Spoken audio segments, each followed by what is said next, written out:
Alléluia, alléluia. Je suis le pasteur Serge Brun et je suis heureux de vous retrouver pour notre nouvelle émission du culte du dimanche. Aujourd'hui, l'Esprit Saint m'a mis à cœur de vous partager le thème suivant. Si tu crois, tu verras la gloire de Dieu.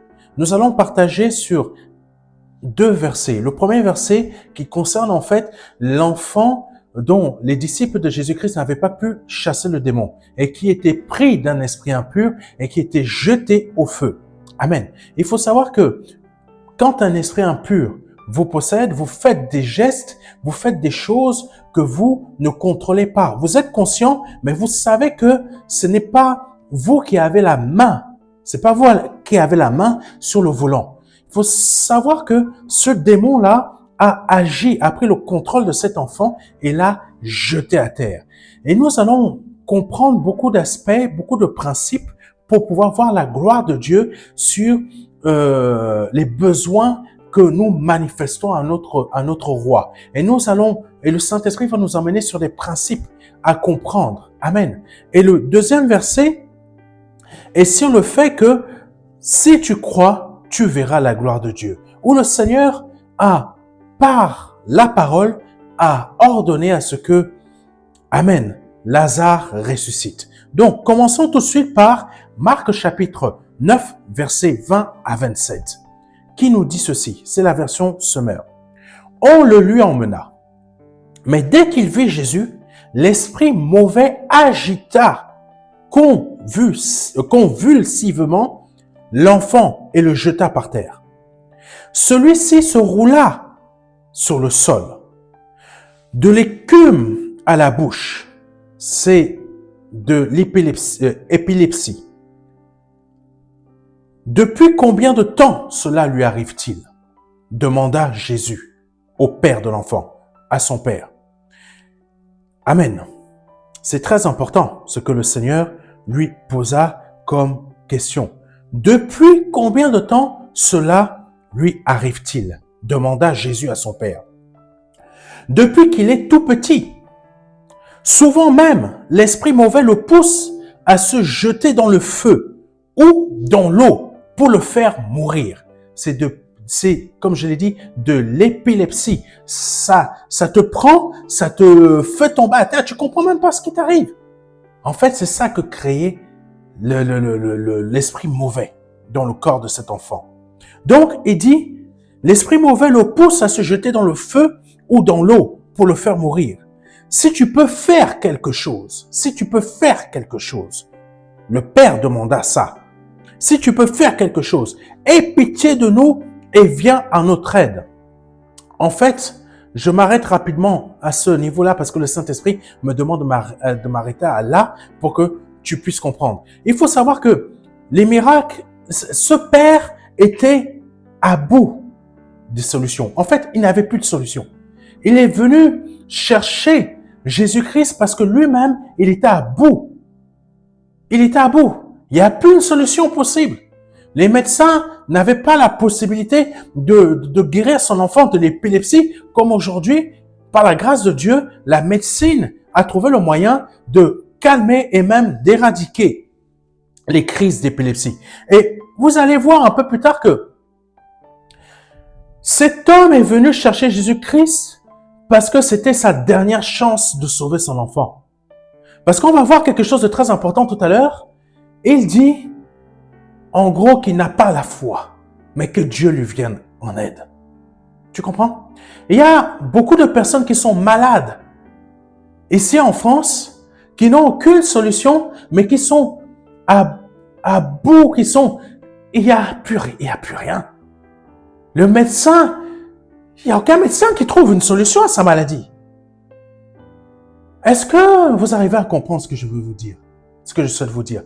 Il y a beaucoup de personnes ici en France, elles sont à bout, elles ont épuisé toutes les solutions possibles et inimaginables. Même le sorcier n'a pas pu guérir. Est-ce que tu comprends?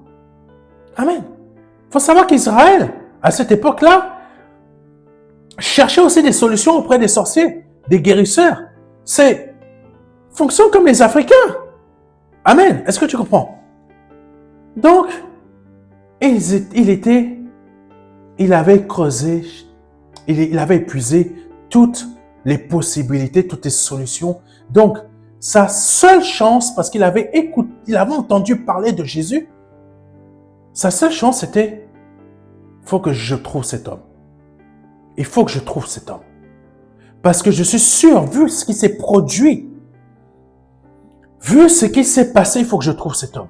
J'ai entendu parler de cet homme à gauche, à droite, les miracles qui se produisaient au travers de lui, les miracles, c'est pas possible, il est divin. Moi, je n'ai pas foi, j'arrive pas à avoir foi, j'ai pas, en gros, un athée. Tu peux être athée, toi qui me regardes. Tu peux être un athée de la tête aux oreilles. Amen. Tu es un pur athée. Tu es un pur athée. Mais tu as une solution, mais tu as une situation qui ne trouve aucune solution. Tu as tout épuisé. Même les banques ne veulent même plus entendre parler de toi. Même le médecin pour ta maladie n'a même pas de solution. Vous savez, il y a beaucoup de personnes riches. C'est pas leur richesse qui pourra sauver leur couple. C'est pas leur richesse qui pourra sauver leur santé. C'est pas leur richesse qui pourra sauver dans la galère où ils se trouvent. Ils ont épuisé toutes les solutions. Cet homme, c'est la même chose. Continuons. Donc, alléluia. Que je retrouve où j'en étais. Aie pitié de nous et viens à notre aide. Amen. Il a épuisé tout. Si tu peux, répliqua Jésus. Amen. C'est très important ce que le Seigneur Jésus-Christ a dit. Si tu peux, et écoutez ce que le Seigneur a dit. Alléluia. Tout est possible à celui qui croit. Tout est possible à celui qui croit. C'est pas de la même manière que toi tu peux citer. Hein. Tout est possible à celui qui croit, mais toi tu ne vois pas le miracle. Amen. Comme les disciples de Jésus n'ont pas pu chasser le démon alors qu'il y avait quelque temps avant. Ils chassaient les démons. Le Seigneur leur avait donné le pouvoir de chasser les démons. Mais attendons, continuons. Tout est possible à celui qui croit. C'est pas comme toi, tu vas prier au nom de Jésus-Christ. Je crois que j'ai la possibilité, je crois que la porte elle est ouverte pour que telle chose puisse se produire. Et ce qui est bizarre, quand je parle à des gens, je les exhorte, ils ont leur manière de penser qui bloque les bénédictions de Dieu. Est-ce que tu comprends? Là, ce qui avait bloqué la bénédiction, le fait que les disciples puissent chasser les démons, c'était leur orgueil. Est-ce que tu comprends? Parce qu'ils étaient tellement imbus d'eux-mêmes, les démons nous sont soumis. Mais quand tu es rempli d'orgueil après que le Seigneur ait manifesté sa puissance, son action, et que maintenant tu te dis « Ah, je suis puissant. Ah, je suis fort. » L'orgueil a remplacé l'orgueil a pris le dessus. La bénédiction de Dieu, parfois, c'est pas la bénédiction de Dieu qui apporte ça, hein. C'est plutôt la bénédiction de Dieu, elle n'apporte rien de mauvais. Il faut être clair. Mais nous, on croit que maintenant, parce que tout simplement, Dieu fait des choses dans notre vie, on se croit grand. On se croit grand. Non, mon frère, ma sœur, ne te crois pas grand parce que tout simplement, Dieu t'a ouvert une porte. Amen. Toi qui ne crois pas en Dieu, ne te crois pas grand parce que tu as un bac plus 40 000. Tu comprends ce que je veux dire? Amen. Comprends, laisse l'humilité remplir ton cœur. L'orgueil peut bloquer les actions que le Seigneur commençait déjà à faire dans ton cœur avant. Amen. Parce que quand l'orgueil rentre dans ton cœur, ça bloque le Saint-Esprit. Tandis que si tu continues à rester humble, le Saint-Esprit continuera à agir. Amen. C'est ce qui est arrivé à Saül. C'est ce qui est arrivé à Satan. C'est pour cela que Dieu dit que l'homme n'a que le diable n'a que des pensées d'homme. Quand tu regardes Saül, comment il a fonctionné comme le diable.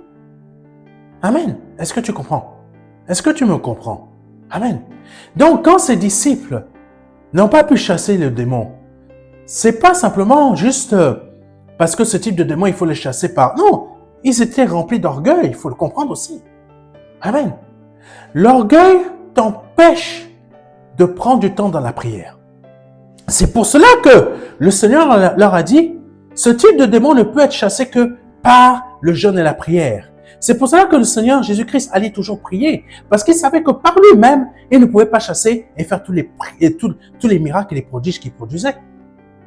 Comprends une chose, l'orgueil ne t'arrivera pas à avancer, l'orgueil va te faire chuter. Amen. Et c'est ça qui a fait que ces disciples ne puissent pas vaincre et chasser ce démon. Parce que tout simplement, ils ne passaient pas du temps dans la prière. Comme le Seigneur un jour leur a fait son reproche, vous n'arrivez même pas à passer 1 heure avec moi. Amen.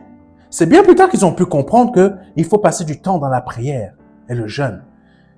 Comprends ce que je suis en train de te dire. Donc, les disciples n'ont pas pu chasser ce démon, comme toi, tu n'as pas pu chasser. Tu n'as pas pu changer ta situation parce que tout simplement, tu penses que parce que Dieu t'a béni avant, tu te reposes sur le fait que maintenant je suis puissant, toute la grâce de Dieu repose sur moi, je peux tout le temps, je n'ai pas besoin de prier, je dis je veux ci, je veux ça, Dieu donne. Non, il y a juste un temps que tu as été sauvé comme un bébé. Hein. Maintenant, tu es passé en adolescence spirituelle. Est-ce que tu me comprends? C'est comme la plupart des personnes qui ne croient pas en Dieu, qui disent Dieu ne m'a jamais répondu. C'est normal, c'est ton orgueil qui a bloqué les choses. Je parle aux athées. Je parle à toutes les personnes qui ne veulent pas suivre le Seigneur Jésus-Christ. C'est ton orgueil. Amen. C'est ton orgueil qui fait ça. C'est un péché. Ça te bloque. Amen. Donc là, il a parlé au Seigneur et le Seigneur lui répond, si tu peux, répliqua Jésus, tout est possible à celui qui croit. Tout est possible à celui qui croit. C'est une vérité. C'est pas, pardonnez-moi, je reformule. C'est la vérité parce que c'est la parole de Dieu. C'est réel. Tout est possible à celui qui croit. Mais comme je disais à un jeune de l'église locale où je sers aussi notre Seigneur Jésus-Christ dans une assemblée locale, je disais à ce jeune, croire en Dieu ne veut pas dire je me force à croire, je me force à y croire, je me force à y croire. Ce n'est pas ça. C'est tout simplement, tu as une confiance vivante. Il avait comment on appelle ça? On appelle ça comment, les machins là, AirPods ou machin comme ça, les oreillettes que tu mets. Il avait ça entre les mains. Je lui ai dit, je te montre quelque chose que le Saint-Esprit m'a appris une fois, m'a appris un jour. C'est une chose très importante. Sauf que beaucoup de gens n'arrivent pas à comprendre. Il avait, pardonnez-moi, je prends un de nos, je fais pas de la pub, nos systèmes que vous voyez là. Je lui disais, tu tiens ça comme ça là entre tes mains. Mais tu sais que tu es en train d'exercer de la foi. Tu exerces la foi dans le fait que tu as confiance, que tu sais que tu as cet objet-là entre tes mains. Tu sais que tu as cet objet-là entre tes mains. Donc, en fait, tu es en train d'exercer de la foi. Simplement, c'est de la confiance. Je sais que je le tiens.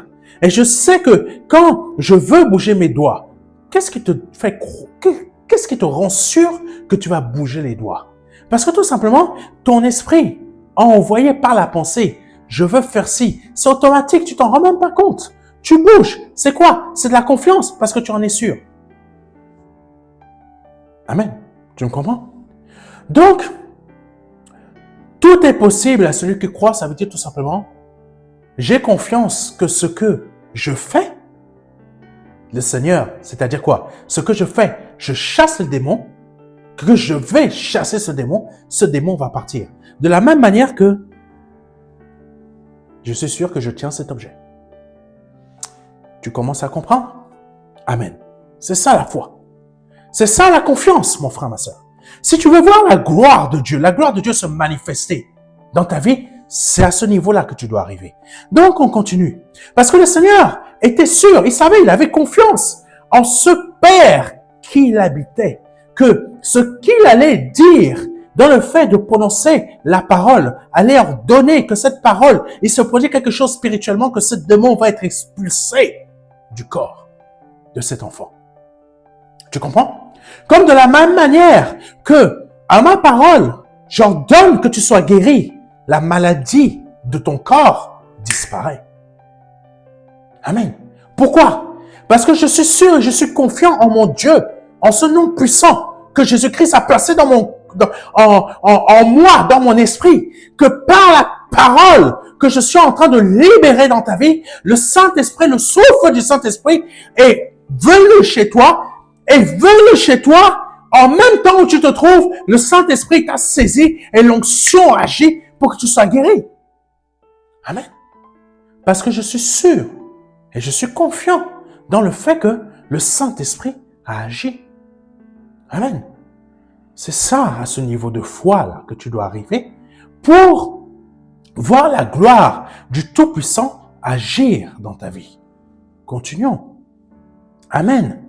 Et là, oh Jésus, aussitôt le père de l'enfant s'écria, « Je crois, mais aide-moi, car je manque de foi. » Le Seigneur, oh Jésus, c'est très fort, hein? Parce que, je reprends, aussitôt le père de l'enfant s'écria, « Je crois. » Écoutez-moi bien, hein? Je crois. Mais écoutez ce qu'il rajoute. « Mais aide-moi, car je manque de foi. » Jésus préfère la sincérité à de l'hypocrisie. Amen. Je reprends. Jésus préfère la sincérité à l'hypocrisie. L'hypocrisie te mène à dire, je crois, mais tu n'as pas la foi. Amen. Je crois, mais tu n'as pas la foi. Mais cet homme, ce père, comme je l'ai dit, il était à bout des solutions. Il a tout épuisé, il a tout raclé. Aucune solution. Là, c'était sa dernière chance. C'était quoi? L'espoir. Je crois. On reprend. Ah, Jésus, tu es trop fort. Tu es fort. Aussitôt, le père de l'enfant s'écria, « Je crois, mais aide-moi.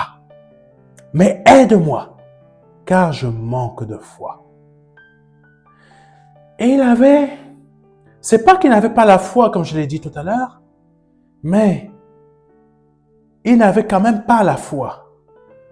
Parce que il a dit, je manque de foi. Ça veut dire tout simplement, la foi qu'il avait était la foi d'un croyant lambda. Amen.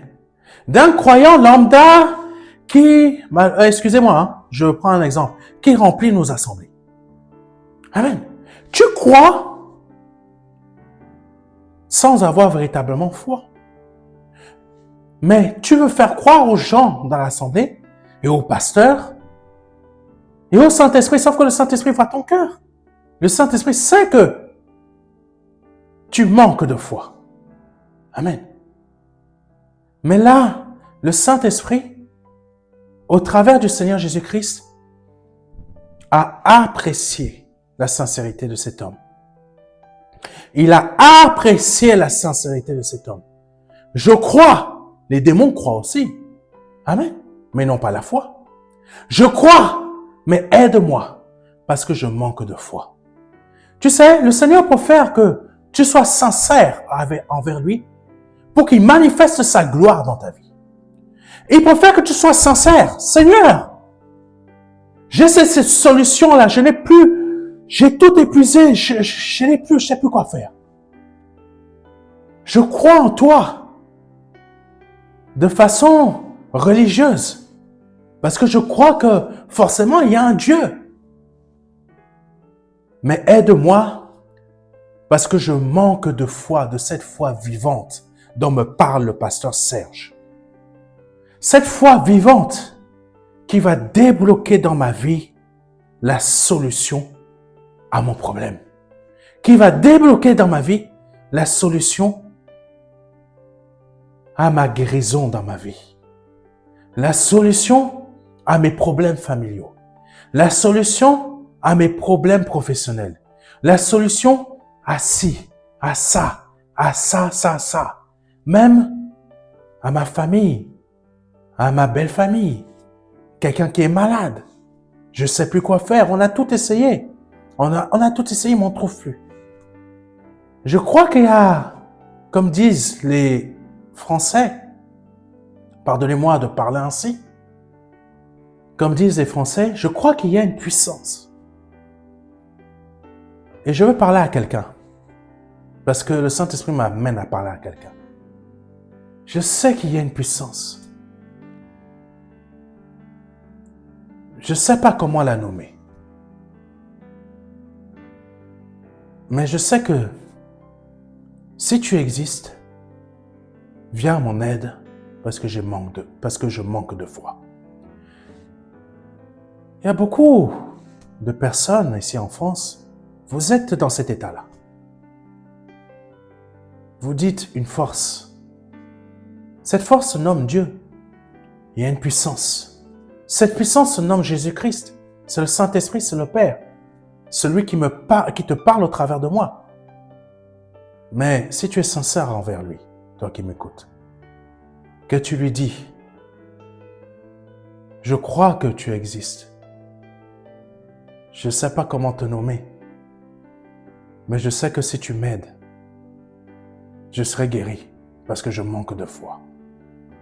Jésus-Christ, parce qu'il t'a entendu, parce qu'il libère ce message pour toi, tu seras délivré. Est-ce que tu m'écoutes? Est-ce que tu crois en ces paroles qui viennent du Saint-Esprit? Tu seras délivré et tu verras la gloire de Dieu. Amen. Par le nom de Jésus-Christ. Et tu verras la gloire de Dieu. Oh Jésus. Continuons. Car je manque de foi. Jésus, voyant la foule affluer, commanda avec sévérité à l'esprit mauvais. Esprit qui rend sourd et muet, lui dit-il, je te l'ordonne, sors de cet enfant et ne rentre plus jamais en lui. Tu vois? Et ne rentre plus jamais en lui. Quand tu chasses un démon, il faut clôturer la porte. Quelqu'un m'a compris? Quand tu chasses un démon, quand tu chasses quelque chose, un esprit impur, parce qu'un esprit impur ne fait pas que te posséder de cette manière-là. Il te possède aussi par la dépendance, pornographie, cigarettes, dépendance à l'alcool, dépendance à la drogue, dépendance, je sais pas à quoi, au sexe, dépendance, je sais pas à quoi. Peut-être tu ne veux plus, tu es un homme et tu ne veux plus avoir des relations sexuelles avec d'autres hommes. Mais cet esprit qui te tient t'emmène toujours à désirer parce que ça fait des années que tu es habitué à faire ces choses-là. Mais tu veux être libéré. Le Saint-Esprit, il te libère, mais tu fermes la porte. Quand on chasse un démon, par le nom de Jésus-Christ, le Seigneur a dit quoi? Par la parole, il a dit, sors de cet enfant et ne rentre plus jamais en lui. Ne rentre plus jamais en lui. Ça veut dire qu'il a fermé la porte. Il a clôturé la porte pour que le démon là qui est sorti ne puisse plus revenir. Parce que le Seigneur expliquait quelque chose bien avant ou un peu plus tard, je ne sais plus. Quand tu es délivré d'un démon, si tu retombes dans le péché, le démon va aller chercher des potes beaucoup plus puissants que lui et revenir en force te reprendre sa maison. Parce qu'il ne retrouve pas à l'extérieur le repos qu'il avait en toi. Ça veut dire quoi le repos? Donc faire tout ce qu'il voulait faire de toi. En fait, ça veut dire quoi? La pornographie que tu regardes, c'est un démon qui est en train d'exciter tes pensées. L'alcool que tu bois, tu es devenu alcoolique, c'est un esprit qui te rend comme ça. Un esprit mauvais. Tu me comprends? Toutes sortes de choses que tu fais qui sont mauvaises, le démon se sert de ta folie pour pouvoir t'emmener à te détruire. C'est le même principe que cet enfant. Amen. La drogue que certaines personnes se mettent là, c'est un esprit mauvais qui ne fait que exciter la pensée. Ça le rend quoi? Dépendant. Amen. Mais le Seigneur ne voulait plus que le démon rentre dans cet enfant. Amen. Parce que cet enfant était innocent. L'enfant là n'a pas cherché. Qu'est-ce qui s'est produit pour que cet enfant soit possédé? Je ne le sais pas. Amen. Mais le Seigneur a ordonné que le démon, il a parlé au démon, il a dit, tu ne rentres plus jamais en lui. Donc quand on chasse une maladie, la maladie, on ordonne, tu ne rentres plus en lui. Amen. Tu ne rentres plus en elle. Tu peux leur donner. Tout est possible à ceux qui croient. Donc tu es confiant et tu es sûr que la puissance qui a été libérée par le Saint-Esprit a fait que la porte par laquelle ce démon est passé ne puisse plus passer par cette porte. Quelqu'un me comprend? C'est des choses spirituelles. C'est des réalités spirituelles il faut que vous puissiez connaître.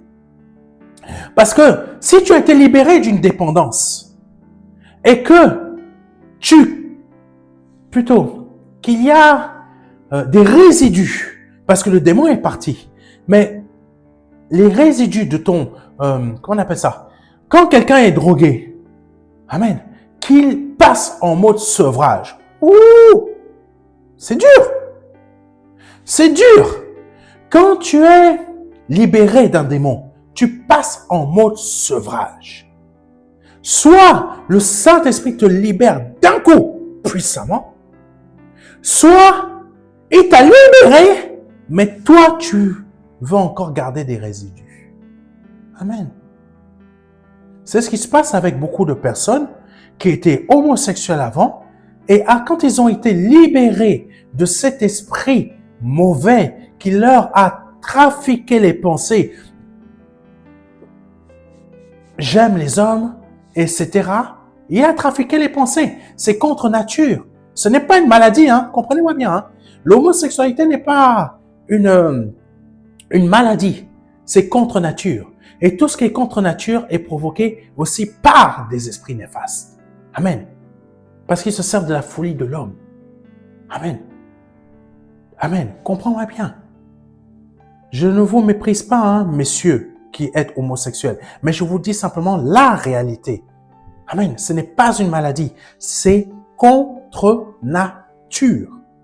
Amen. Et tout le monde le sait, mais personne ne veut le dire. Ne veut vous le dire. C'est contre nature. Les fesses ne sont pas faites pour avoir des relations intimes.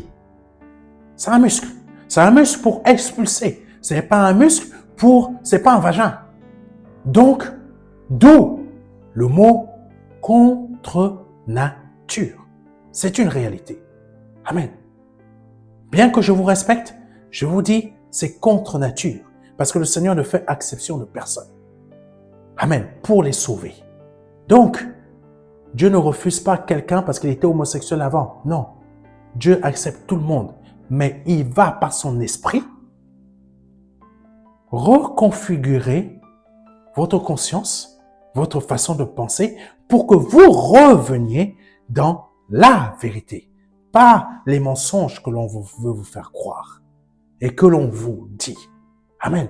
On vous dit que c'est normal. Ce n'est pas normal. C'est contre nature. Amen. Alléluia.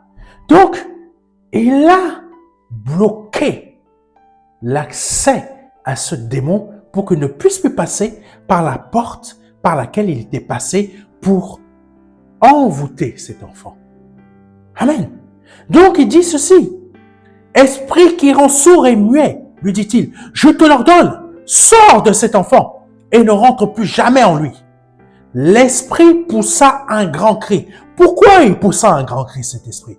Parce que tout simplement, le Saint-Esprit est rentré dans cet enfant et l'a expulsé. Je te donne une image. L'a tabassé, l'a roué de coups, lui a fait des clés de manchette, lui a boxé, tous les mots que tu veux pour dire que il l'a mis à terre. Comme le Seigneur Jésus-Christ, un esprit plus puissant rentre dans la maison, lit celui qui était déjà là, le prend et pouf! Comme Ronaldo, coup de pied dans le ballon, il va. Et il ne rentre plus. Il ne ressort plus du but, il est entré, il ne ressort plus. Ça veut dire quoi? Le démon a été enchaîné. Et il ne peut plus revenir. Amen. Donc je prie dans ta vie que par le nom de Jésus-Christ, cet esprit qui te rend dépendant, cet esprit qui te rend dépendant dans ce que tu as actuellement, je leur donne de quitter ton corps à cet instant par le nom puissant de Jésus-Christ de Nazareth et qu'il ne rentre plus jamais en toi. au nom de Jésus-Christ, qu'il ne rentre plus jamais en toi et que tu sois libéré à cet instant et qu'il n'y ait plus de résidus du passage de cet esprit en toi. Par le nom de Jésus-Christ, que tu sois nettoyé entièrement. Oh Jésus, que tu sois nettoyé, purifié, sanctifié par le nom puissant de Jésus-Christ et que cet esprit néfaste qui t'a rendu dépendant ne revienne plus en toi par le nom de Jésus-Christ. Amen. Donc, l'esprit poussa un grand cri, secoua l'enfant avec violence et sortit de lui. Donc, qu'est-ce qui s'est produit? Un combat dans l'être de cet enfant. Amen. Quand un démon part, il ne part pas gentiment. Hein. Il ne dit pas, bon, attends, Saint-Esprit, est-ce que tu peux me laisser 2-3 secondes là, je vais préparer mes valises, je prépare bien, et je dis, tac, et là, il profite de mettre encore des petites choses là. Résidus, c'est quoi? Petite sorcellerie à gauche, à droite. C'est des sorciers, ces démons. Amen. C'est des sorciers, ce sont des rats. Le Saint-Esprit sait qu'il va faire ça. Qu'est-ce que le Saint-Esprit fait? Il expulse l'enfant, il a expulsé ce démon du corps de l'enfant parce que le démon ne veut pas partir. Est-ce que vous comprenez? Je suis trop bien là. Je suis à Hawaï, la plage est trop belle. Je fais tout ce que je veux au travers de cet enfant. Donc, le Saint-Esprit est arrivé, il a dégage de là, ça veut dire. Est-ce que vous comprenez? Donc, le Saint-Esprit arrive avec puissance et bim! De la même manière que les démons étaient chassés du ciel. Vous pensez que les démons, ils ont été chassés gentiment par la porte, oh non, allez-y, partez. Non, ils ont été expulsés. De la même manière que ceux qui ont été expulsés du royaume des cieux, de la même manière, le Saint-Esprit vient les expulser, est venu expulser ce démon du corps de l'enfant. C'est-à-dire quoi? Il est venu libérer. C'est pour cela que le Saint-Esprit dit du Seigneur qu'il est venu libérer les malades. Est-ce que tu me comprends? Le Saint-Esprit te libère au travers de moi. Le Saint-Esprit te libère au travers de moi comme il a libéré cet enfant au travers du Seigneur Jésus-Christ. Est-ce que tu comprends? Le Saint-Esprit te libère. Et quand il a libéré cet enfant, le Père a vu la gloire de Dieu. Amen. Si tu crois, tu verras la gloire de Dieu. Le Père a vu la gloire de Dieu parce qu'il a été sincère. Il a dit, je crois, mais aide-moi parce que je manque de foi. Et la sincérité de ce Père a plu au Saint-Esprit. Quand la foule commençait à vouloir s'agiter autour, venir voir, oh, il va y avoir... Non, le Seigneur, pour qu'il n'y ait pas plus d'agitation, pour qu'il n'y ait pas plus de... Tu sais, quand les gens là, ils commencent à arriver, ça crée encore plus de stress, tu comprends? Donc, le Saint-Esprit a été touché, il voulait que l'enfant là soit libéré tout de suite. Pourquoi? Parce que le démon allait encore exciter plus et peut-être tuer l'enfant. Tu comprends? Il y avait déjà trop d'excitation. Les gens, la foule était déjà là en train de voir les disciples. Oh, mais le démon n'était pas parti.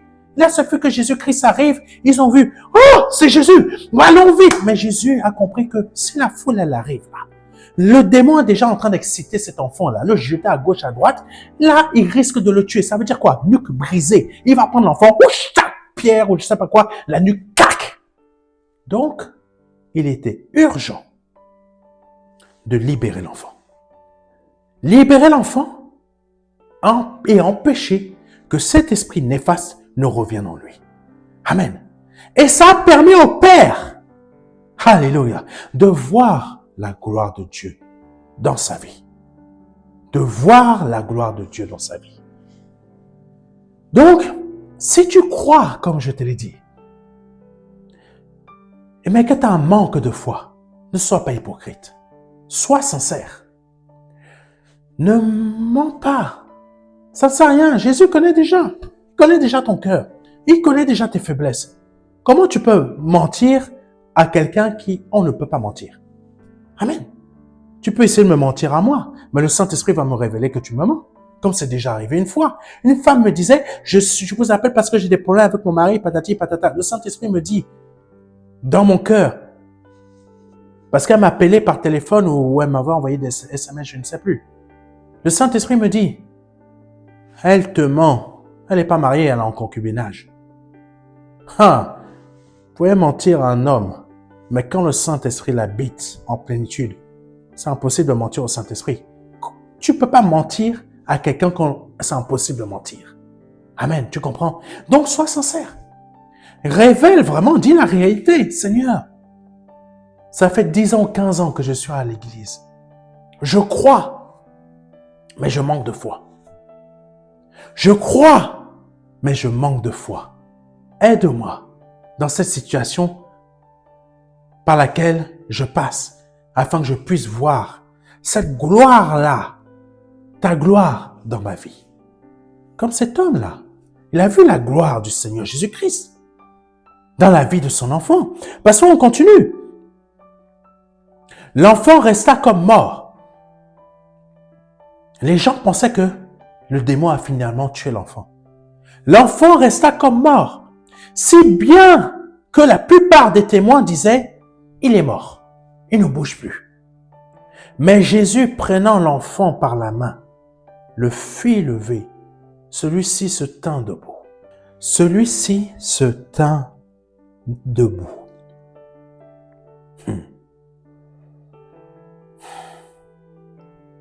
Quand tes ennemis pensent que tu es à terre, quand les sorciers pensent que tu es à terre,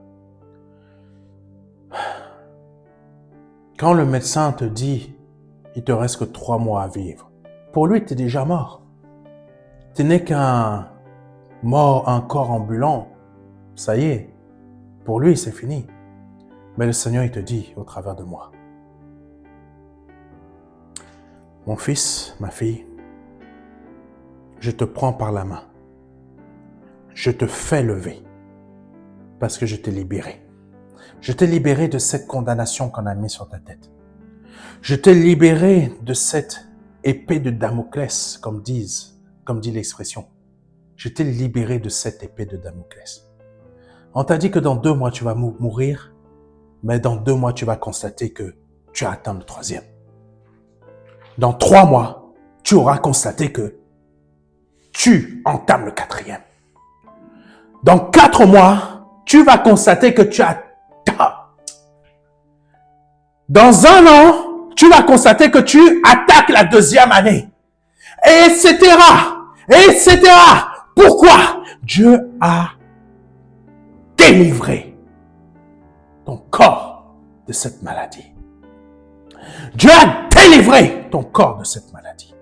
Il t'a libéré de cette maladie. Et il a donné à cette maladie de plus jamais revenir dans ton corps. Est-ce que tu me comprends? C'est le Seigneur qui te parle. Ce n'est pas moi. Et il a ordonné à cette maladie que tu as là. Je ne sais pas c'est quoi. Cancer. Je ne sais pas c'est quoi. Problème de te lever. Là, commence à provoquer ta foi. Essaye de te lever de ton fauteuil là. Essaye. Écoute-moi. Écoute-moi. Commence à te lever de ton fauteuil. Commence à provoquer les muscles de tes jambes. Commence, libère-toi de ce fauteuil roulant qui t'empêche d'explorer la gloire de Dieu au travers de tes jambes. Libère, regarde les yeux du Seigneur. Libère cette gloire, cette grâce que Dieu te donne. Et tu verras la gloire de Dieu dans ta vie. Oh Jésus. Continuons. Jean 11, versets 40 à 44. Jean 11, versets 40 à 44 dit ceci. Jésus lui répondit, « Ne t'ai-je pas dit, si tu crois, tu verras la gloire de Dieu? Ne t'ai-je pas dit, si tu crois, tu verras la gloire de Dieu? » On ôta donc la pierre. Jésus parlait à la sœur de Lazare. On ôta donc la pierre. Comme Jésus-Christ est en train de te parler, il te dit, ne t'ai-je pas dit depuis tout à l'heure que je te parle au travers de mon serviteur que tu verras la gloire de Dieu? ne t'ai-je pas dit cela? Et là, on ôta la pierre. Ce qui te bloque dans ta vie, on vient de la retirer. Tu ne te rends pas compte, mais le Saint-Esprit vient de rouler la pierre, vient d'ôter la pierre dans ta vie. Ce qui t'empêchait d'avancer, ce qui t'empêchait d'être délivré, le Saint-Esprit vient de ôter la pierre. Et Jésus, alors Jésus tournant son regard vers le ciel, Saint-Esprit, agis dans la vie de cette personne qui est en train de regarder le message. Agis, montre à cette personne que ce que tu me fais dire est vrai. Témoigne de ce témoignage que tu me fais dire par la guérison, par la libération, par la délivrance. Solutionne sa vie. Amen. Je ne suis pas fou. Je sais à qui je parle. C'est pour que ta vie soit solutionnée. Alors Jésus, tournant son regard vers le ciel, dit, « Père, tu as exaucé ma prière. Et je t'en remercie. » Je remercie le Seigneur d'avoir exaucé ma prière pour toi. Je remercie le Seigneur d'avoir exaucé ma prière pour toi. Quelqu'un empêche ton mariage, mais ton mariage se fait. Il va se faire. Cette année même, tu ne comprends même pas pourquoi. Tout va être débloqué. Amen.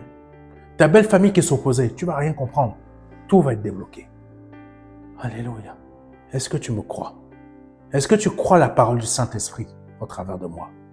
Continuons. Pour moi, je sais que tu m'exauces toujours. Mais si je parle ainsi, c'est pour que ceux qui m'entourent croient que c'est toi qui m'as envoyé. Je reprends. Mais si je parle ainsi, c'est pour que ceux qui m'entourent croient que c'est toi qui m'as envoyé. Moi, je ne prie pas. Je n'ai pas besoin de me convaincre. Je suis déjà convaincu.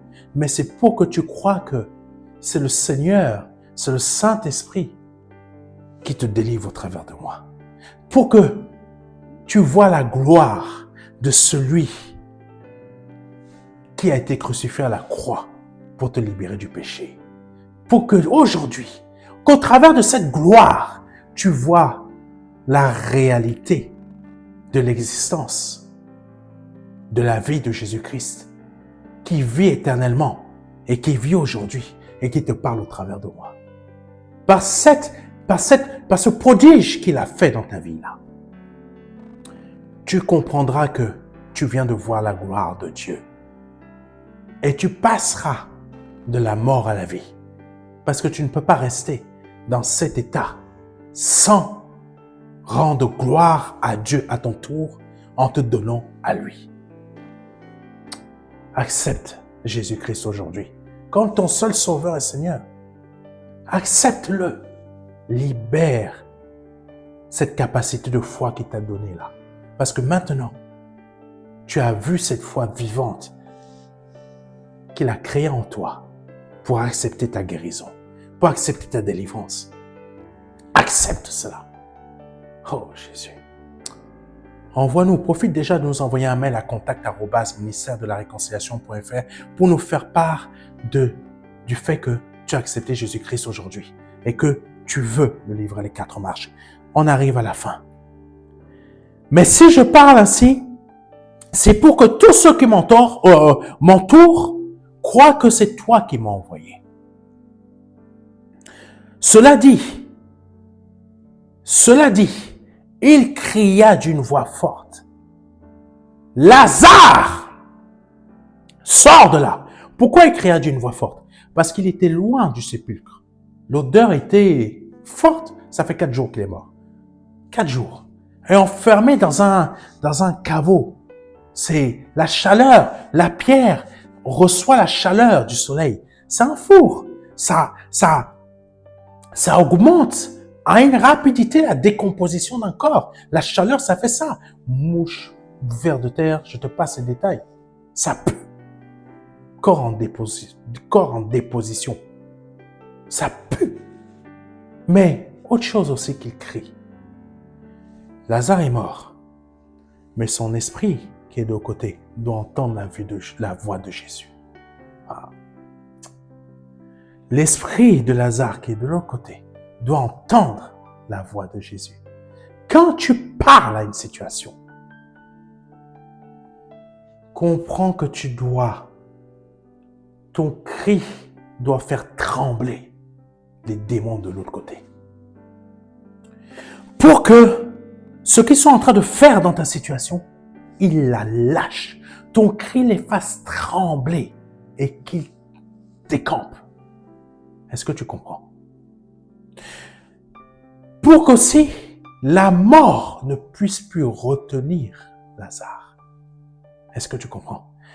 Pour qu'aussi, il a aussi crié pour que la mort prenne peur et lâche l'esprit de Lazare. Parce que c'est pas n'importe qui a ordonné que Lazare revienne à la vie. C'est pas n'importe qui te parle au travers de moi pour que ta situation soit changée. Amen. Est-ce que tu comprends? Lazare sort de là. Et voici que le mort sortit du tombeau. Il avait les pieds et les mains entourés de bandes fins, le visage recouvert d'un linge. Jésus dit à ceux qui étaient là, déliez-le de ses bandes et laissez-le aller. Tu es libéré. Déliez-le de ses bandes et laissez-le aller. Il est libéré. Est-ce que tu comprends? Tu es libéré. Et la gloire de Dieu te libère. C'est son but. La gloire de Dieu, si tu crois, elle fait quoi? Elle produit quoi? Elle te libère. Elle te délie de tes bandes afin que tu sois capable à nouveau de marcher. Elle te libère de ta maladie, de ce qui te rend handicapé, qui te maintient dans ta chaise roulante. La gloire de Dieu, c'est ça. La gloire de Dieu recrée la lumière que tu n'as plus dans tes yeux pour que tu revoies à nouveau.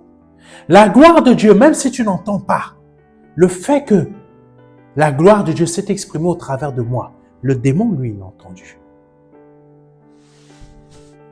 Tes oreilles sont libérées. Même si toi, tu ne l'as pas entendu, le démon, lui, il l'a entendu. Et il a été expulsé. Pour que maintenant, ton corps, lui, tout ce qui était en panne, refonctionne. Au nom de Jésus-Christ. Que Dieu te bénisse. C'était le pasteur Serge Brun. Et je suis véritablement heureux que le Saint-Esprit t'ait libéré cette parole au travers de moi.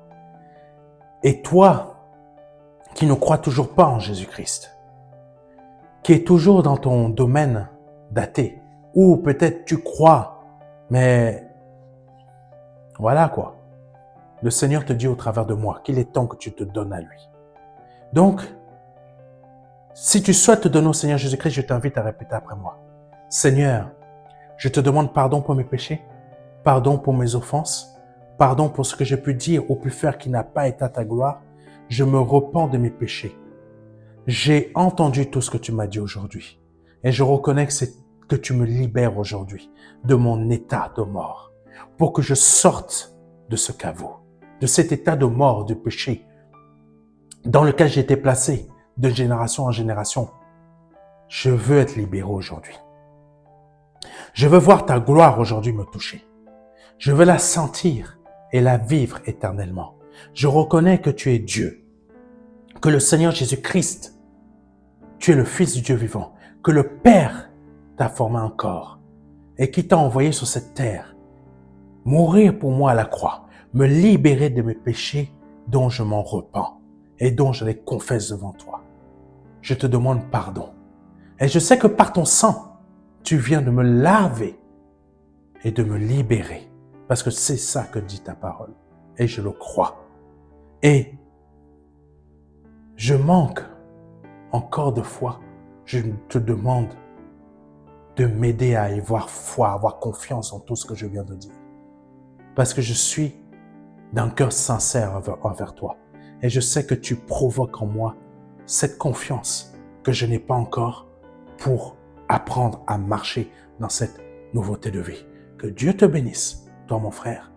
Que Dieu te bénisse, toi ma sœur qui vient de répéter cette voix, amen, cette parole, ces paroles, parce que tu viens de passer de la mort à la vie par le nom de Jésus-Christ. Je t'invite à nous envoyer un mail à contact@ministère-de-la-réconciliation.fr afin qu'on puisse t'envoyer un livret Les 4 marches. Et si tu as à cœur de bénir cette œuvre, je t'invite à aller sur ministère-de-la-réconciliation.fr et de cliquer sur aider le ministère. Où tu vas, si tu ne vois pas le petit bandeau, tu vas tout en bas de page, tu vas voir devenir partenaire. Tu cliques dessus et laisse-toi guider. Que Dieu te bénisse. C'était le pasteur Serge Brun et j'espère que tu viendras à notre séminaire dont l'affiche est apparue quelque part là, lors du montage. J'espère que tu viendras à notre séminaire parce que il faut aller beaucoup plus loin. Et invite des gens à venir à ce séminaire pour qu'ils voient aussi la gloire de Dieu dans ce séminaire, cette conférence d'évangélisation, l'élévation des aigles. Que Dieu te bénisse. C'était le pasteur Serge Brun et à dimanche prochain. Amen.